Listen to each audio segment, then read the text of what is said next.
ठीक है, तो अपन पढ़ रहे थे रेजिस्टर्स इन सीरीज। अगर रेजिस्टर्स को सीरीज में लगा दिया जाए तो उनका इक्विवेलेंट रेजिस्टर क्या होगा, यानी इन तीनों को मिलाकर अगर एक नया रेजिस्टर लगा दे, है ना, तो कितने कितने ओम का होना चाहिए। आप लोगों को बताया बेटा रेजिस्टेंस का ऐसा यूनिट क्या होता है, ओम। ठीक है, रेजिस्टर का, सॉरी, ठीक है। और आप लोगों को बता V is equal to I R, so R is equal to V I, R is equal to V upon में आई, राइट। अच्छा, तो हमें एक और चीज पता है कि जब रेजिस्टर्स सीरीज में लगे होंगे बेटा, देखो सीरीज में लगे ना, सीरीज में लगे होंगे तो कॉमन चीज क्या होती है बेटा, आई जो होता है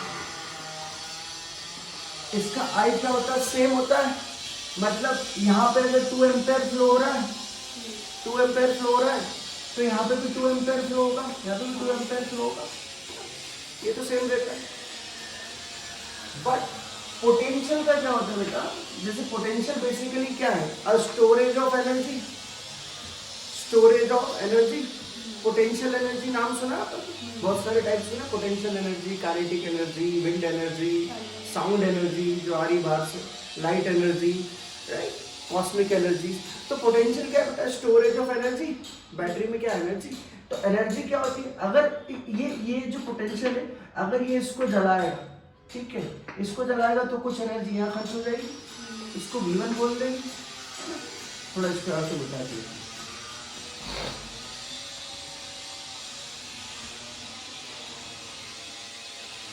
तो कुछ यहाँ पे खर्च हो गई, कुछ यहाँ पे खर्च हो गई, कुछ यहाँ पे खर्च हो गई। तो हम कह सकते हैं कि V1, V2, V3, तो ये जो V है, जो टोटल एनर्जी है, ये बराबर होगी बेटा पोटेंशियल बार V1, V2, V3 के। सो अपन इसको लिख सकते हैं बेटा I इंटू R इक्विवेलेंट।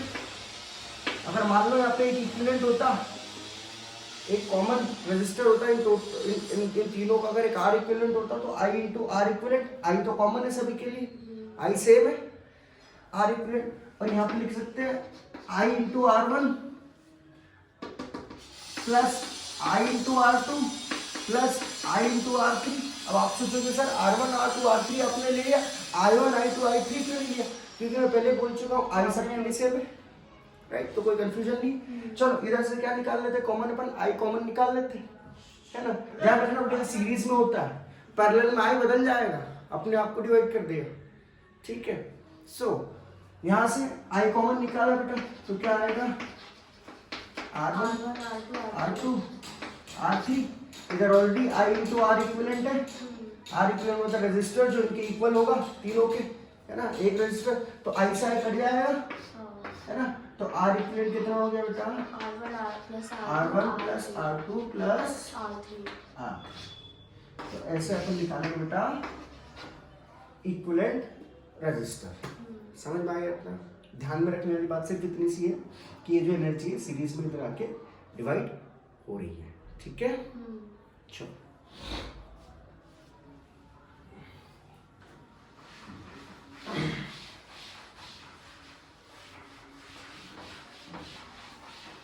इसके ऊपर एक क्वेश्चन लगा रहे बेटा, बेसिक सा क्वेश्चन है ना, फटाफट लगाओ। बैटरी है बेटा,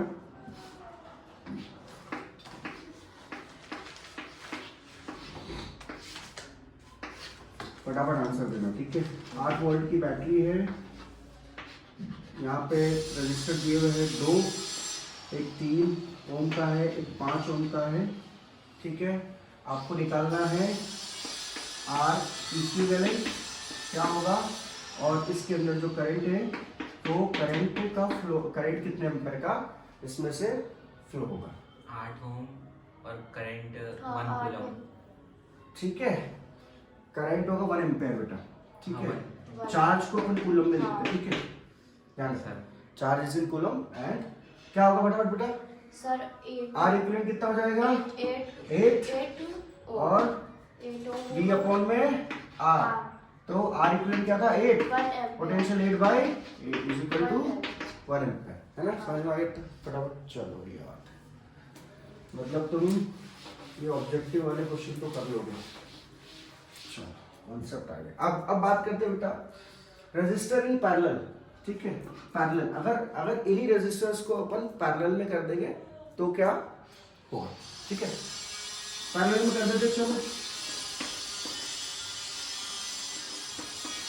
पॉजिटिव नेगेटिव है ना, और यहाँ पे रेजिस्टर ले लेते हैं। ये एक रेजिस्टर इसका, इससे एक और जुड़ा रहेगा, एक और रेजिस्टर, ये देखो पैरेलल में जोड़ रहा हूँ मैं, ठीक है, ठीक है। पैरेलल में जोड़ दिए, इसका नाम दे दिया R1, इसका नाम दे दिया R2, इसका नाम दे दिया R3। करंट का फ्लो होगा पॉजिटिव टू नेगेटिव डायरेक्शन में, ठीक है, ठीक है। अब यहाँ पे मान लीजिए अपन ने वोल्ट मीटर लगा दिया, ठीक है, वोल्ट मीटर लगा दिया।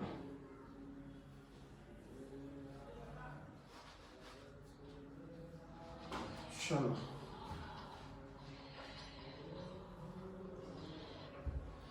है ना, तो यहाँ से I करंट फ्लो हो रहा है, ये V वोल्ट है, ठीक है। वोल्ट मीटर बेटा हमेशा पैरेलल लगता है, ध्यान रखना, और एमीटर हमेशा सीरीज में लगेगा, ठीक है। रेजिस्टेंस के पैरेलल लगता है ना, इतना पता है आपको, ठीक है।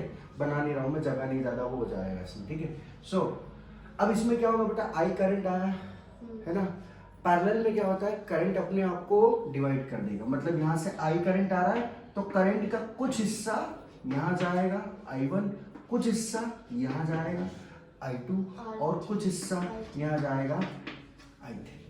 हमें पता है कि जो भी करंट फ्लो हो रहा है, जो भी करंट फ्लो हो रहा है वो 3 हिस्सों में डिवाइड हो रहा है। कितना हो रहा है ये हमें नहीं पता, पर एक चीज हमें पता है दैट कि I इज इक्वल टू, जो टोटल I है, जो करंट फ्लो है, that is equal to I1, I2 और I3, ठीक है। और हमने एक चीज पढ़ी कि पोटेंशियल अक्रॉस, इनके ऊपर जो पोटेंशियल होगा V होगा, ठीक है, इनके ऊपर जो पोटेंशियल एनर्जी होगी तीनों के ऊपर, दैट विल बी सेम, ठीक है, that will be same, though it will be utilized separately but same रहेगी, ठीक है। पोटेंशियल एनर्जी यहाँ पे सेम रहेगी। क्या डिवाइड होगा, I1, I2, I3, ये आपको याद रखना, ठीक है। सो पोटेंशियल सेम रहेगा, पैरेलली आप देखोगे नाप कर तो पोटेंशियल सेम दिखाएगा वोल्टमीटर में, ठीक है। कोई डाउट है बेटा, ठीक है। सो इसको अपन लिख सकते हैं बेटा, अब अपन क्या निकाल रहे हैं, रजिस्टर्स। इन तीनों को हटा के अगर मैं एक यहाँ पे ऐसा रजिस्टर लगाऊं जो इन तीनों के रेजिस्टेंस के इक्वल, ठीक है, तो उसको अपन क्या फाइंड कर रहे हैं, आर इक्विवेलेंट। आर इक्विवेलेंट किसके लिए, पैरेलल के लिए, है ना, पैरेलल के लिए। हमें एक और चीज बताया था, V is equal to IR, है ना। तो I इज इक्वल टू क्या हो जाएगा बेटा, I is equal to V by R, है ना। अच्छा ये क्या है, टोटल I है, तो इसके लिए मैं लिखूंगा बेटा V अपॉन में R इक्विवेलेंट, क्योंकि टोटल रेजिस्टेंस अपने को निकालना है, इसका R इक्विवेलेंट। अब यहाँ पे लिख सकता हूँ V अपॉन में R1, I1 के लिए R1 ले लिया मैंने, I1 को कन्वर्ट किया V अपॉन में R1, V कॉमन ले रहा हूँ क्योंकि पोटेंशियल अक्रॉस पैरेलल इनके सेम रहेगा, ठीक है। V अपॉन में R1, V अपॉन में R2, V अपॉन में R3, V कॉमन ले लिया, कट गया, तो अपना फॉर्मूला क्या बना, R equivalent is equal to 1 upon में R1 प्लस 1 अपॉन में R2 प्लस 1 अपॉन में R3। ये आ गया आपका पैरेलल कनेक्शन। चलो इसी पे क्वेश्चन लगा लेते हैं फटाक से, थोड़ा सा घुमा के क्वेश्चन दे रहा हूँ, है ना।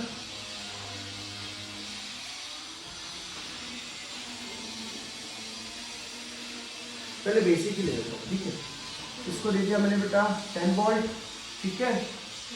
यहाँ पे मैंने रजिस्टर दिया है 2 वोल्ट का, सॉरी 2 ओम का, 3 ओम और 5 ओम, 2 3 5, ठीक है, 2 3 5। अब आपको इसमें पता करना है बेटा, पता करना है, सॉरी I1 I2 I3, आपको पता करना है I1 क्या होगा, I2 क्या होगा, I3 क्या होगा, और आपको पता ये भी करना है, हाँ बस ये पता करना है, ठीक है। और R इक्विवेलेंट क्या होगा, R इक्विवेलेंट क्या होगा, यानी इन तीनों रेजिस्टर्स को हटा दूंगा मैं, और ऐसा एक रेजिस्टर मुझे चाहिए जो कि जिसका करंट का फ्लो उसमें इनके बराबर जा रहा हूँ मेन लाइन में। ठीक है, फटाफट करो बेटा। पहले आर इक्विवेलेंट निकालो, फिर यहाँ से आपको करंट पता चलेगा। फिर देखो एक चीज इसमें हिंट याद रखना बेटा, potential across this will be same. ठीक है, potential across this will be same, भी सेम रहेगा। फटाफट निकालो।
आर इक्विवेलेंट क्या है बेटा? 1.03 और फ्रैक्शन में बताओ। 31/30 31 अपॉन 30 31 अपॉन 30 31 अपॉन 30 आया, that is R equivalent. Current निकालेंगे तो और I1 कितना आया?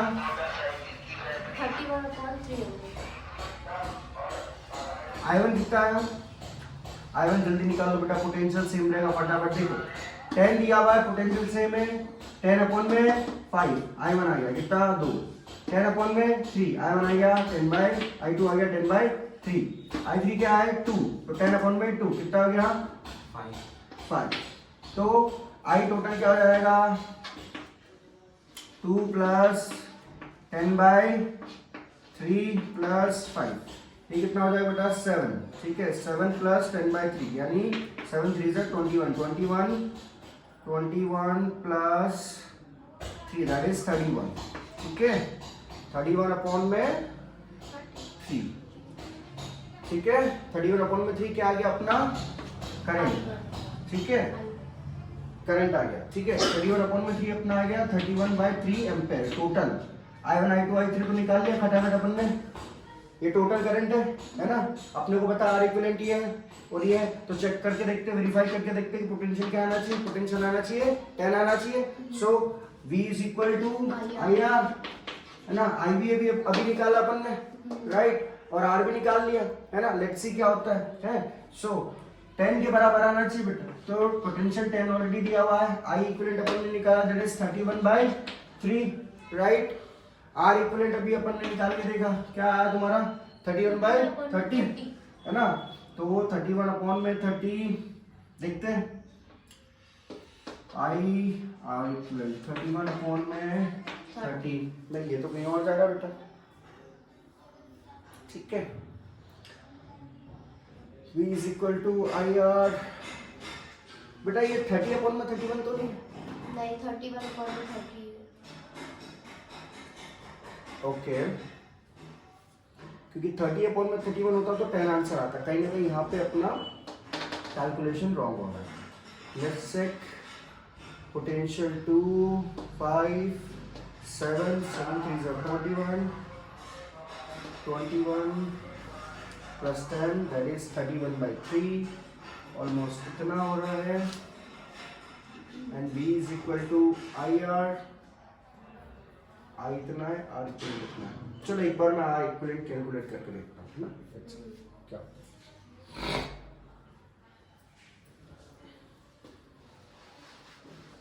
1 अपॉन में R equivalent is equal to 1/R1 plus 1/R2 plus 1/R3 है ना। So 1/5 plus 1/3 plus 1/2, right. तो ये हो जाएगा बेटा 3 5 8 अपॉन में 15 प्लस 1/2 16 प्लस 15 अपॉन में 30 दैट इज 1 अपॉन में R। बेटा R इक्वलेंट आएगा 30 31 by sorry R equal 30 by 31 आएगा। समझ में आ गया? तो आपका आर इक्वल क्या था? 30 बाय 31। थोड़ा सा आपने गलत निकाला, 30/31 ठीक है।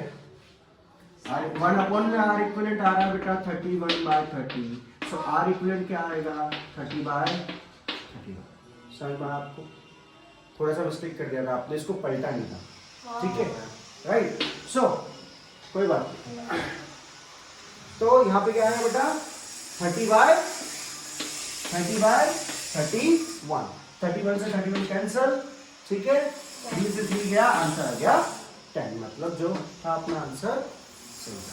भूलना मत बेटा, 1 अपॉन में आर इक्विवेलेंट, जब भी पैरेलल का क्वेश्चन हो हमेशा बेटा 1 अपॉन में आर इक्विवेलेंट दिया हुआ है, तो इसको रेसिप्रोकेट करना मत भूलना। 3/2 अगर आंसर आ रहा है तो एक्चुअल आंसर होगा इसका 2/3, ठीक है।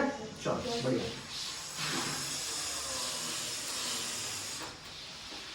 जो मिस्टेक करनी है अभी कर लो, एग्जाम हॉल में दोबारा आपको एग्जाम देने का चांस नहीं देंगे वो, ठीक है। चलो अब पढ़ लेते हैं बेटा।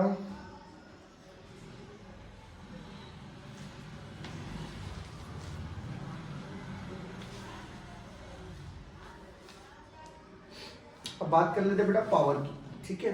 पावर क्या होता है, ठीक है। और उसके बाद बात कर लेंगे इलेक्ट्रिक फ्यूज की, ठीक है। चलो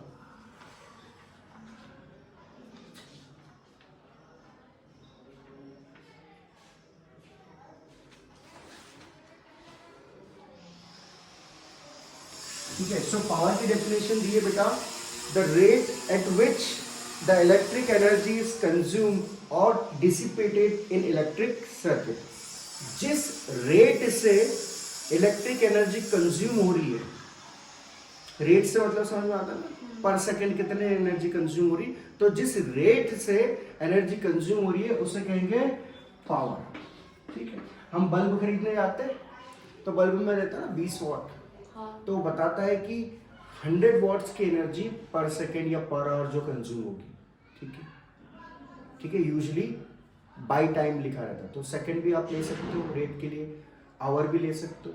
जनरली अपन फिजिक्स में सेकेंड को यूज करते हैं, सॉरी अपन फिजिक्स बोल रहा हूँ मैं, स्पीड वगैरह में सेकेंड को यूज करते हैं, ठीक है। बट इसमें यूजुअली आवर को लिया गया है, ठीक है। बट बाय टाइम रहना चाहिए, रेट मतलब पर टाइम, ठीक है, नीचे टाइम आएगा डिनोमिनेटर में, ठीक है। सो पावर की डेफिनेशन दी है कि एनर्जी कंज्यूम्ड या डिसिपेटेड पर सेकेंड, या तो कंज्यूम हो रही है या डिसिपेट हो रही है, ठीक है। कंज्यूम मतलब कंजप्शन ऑफ एनर्जी हो रहा है, या तो वेस्टेज ऑफ एनर्जी हो रहा है, in the form of heat और may be in the form of light या in the form of sound, ठीक है।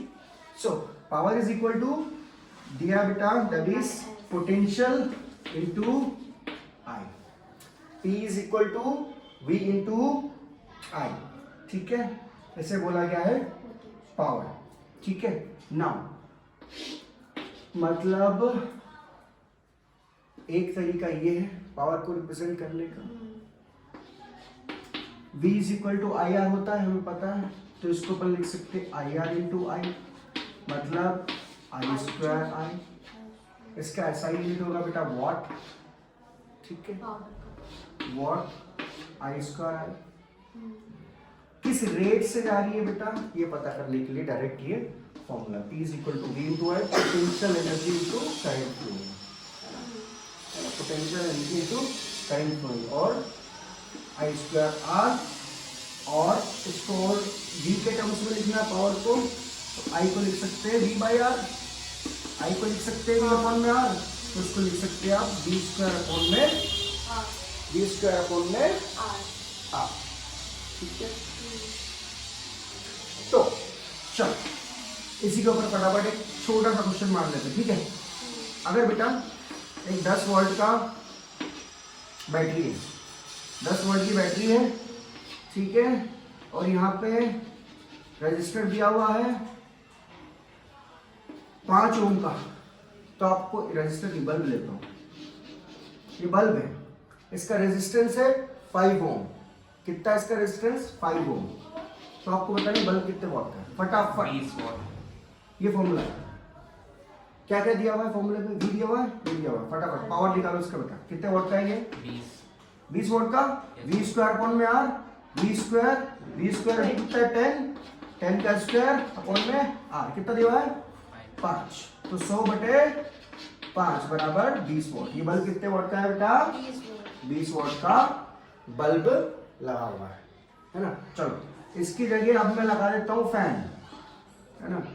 देखना बेटा फैन सही साइड बने कि नहीं बने समझ लेना। फैन 4 मोटरी वाला ये फैन लगा हुआ है, ये फैन लगा हुआ है। इस फैन के अंदर 220 वोल्ट का अपना जो है 220 वॉट का लाइन सप्लाई है ना। अब मैं आपको दे रहा हूं बेटा इसमें करंट है बेटा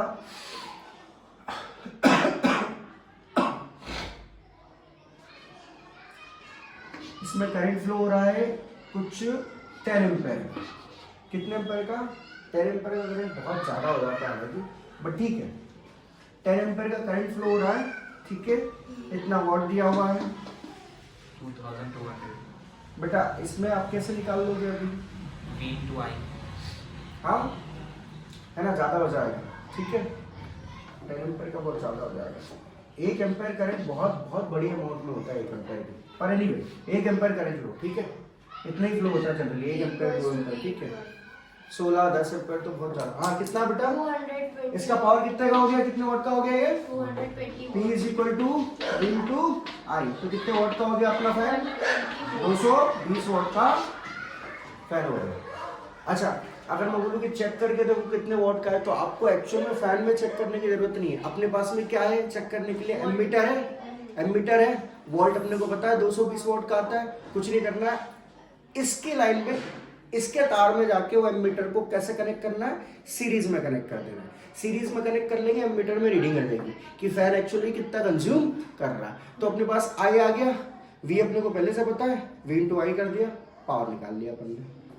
फ्रिज का पावर निकालना है, सीरीज में कनेक्ट कर दो। समझ में आया, सिंपल है निकालना किसी भी चीज़ का वॉट बिना देखे, है ना। इसी का प्रैक्टिकल इम्प्लीमेंटेशन करते बेटा इलेक्ट्रिशियन जो सुधारते हैं ना वोल्ट मीटर लेके